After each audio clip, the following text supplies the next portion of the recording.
ছাত্র জনতার আন্দোলন যুগে যুগে ইতিহাসকে পাল্টে দিয়েছে, কথা বলেন ঠিক কিনা? যার প্রমাণ 52 ভাষা আন্দোলন, 69 গণঅভ্যুত্থান, 70 নির্বাচন, 71 স্বাধীনতা আন্দোলন, ছাত্র জনতার বিরাট ভূমিকা ছিল, যেটা আমরা ইতিহাসের পাতায় পড়েছি। 2024 সালে সুচক্ষে যেটা আমরা দেখতে পেয়েছি, কথা বলেন ঠিক কিনা? স্বৈরাচার শেখ হাসিনাকে অল্প 15-16 দিনের মধ্যেই পতন ঘটাতে বৈষম্য বিরোধী ছাত্র জনতাই যথেষ্ট ছিল, কথা বলেন ঠিক কিনা? তবে এই ছাত্র জনতার অভিভাবক হিসাবে নেতৃত্ব দিয়েছেন যেই লিডার, সেই লিডারের নাম হল মুফতি ফয়জুল করিম দামাত বারকাতুহুম, কথা বলেন ঠিক কিনা?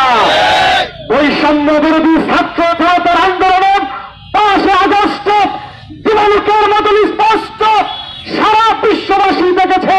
সেই ছাত্র জনতার ডাকাতি রোল মারছে গণভবনের সামনে কানফুলকে সর্বপ্রথম ব্যারিকেড বানিয়েছে মুফতি ফয়জুল করিম আর তার 2 লক্ষ নেতাকর্মী, কথা বলেন ঠিক কিনা?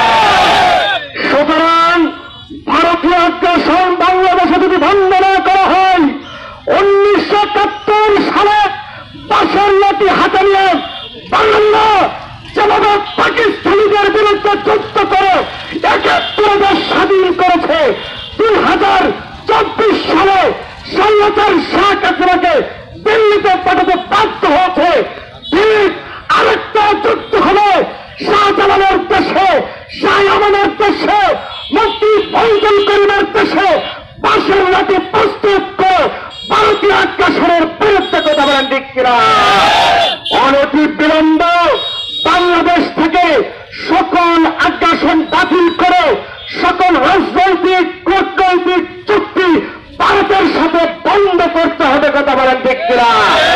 নচেত আরেকটি যুদ্ধ হবে, যেই যুদ্ধ ঠেকানোর মতন শক্তি পৃথিবীর কোন শক্তির হয় নাই, কথা বলেন ঠিক কিনা? সেজন্য ইসলামী আন্দোলন বাংলাদেশ মানবতার কাজে আজকাল ফেসবুকে যারা দেখেছেন, আমরা অন্য কোন অনেক দল অনেক মত বন্যার্থ মানুষের পাশে দাঁড়িয়েছে, কিন্তু আমার দলের নেতা মুফতি রাজাল করিম সাহেব দামাত বারকাতুহুম সর্বপ্রথম নিচে পানিতে নেমে মানুষের বাড়ি বাড়ি যে খোঁজ দিচ্ছে, কথা বলেন ঠিক কিনা? এমন ব্যক্তিত্ব, এমন নেতৃত্ব যদি ইনশাল্লাহ বাংলার আকাশে বাংলার সংসদে ইনশাল্লাহ বসে, তবেই মানুষের দুঃখ, তবেই মানুষের কষ্ট, বাংলাদেশ শান্তিপ্রিয় সুসংগঠিত হবে, কথা বলেন ঠিক কিনা? এখন আজকের বিক্ষোভ শুরু হবে। আমাদের বিক্ষোভটি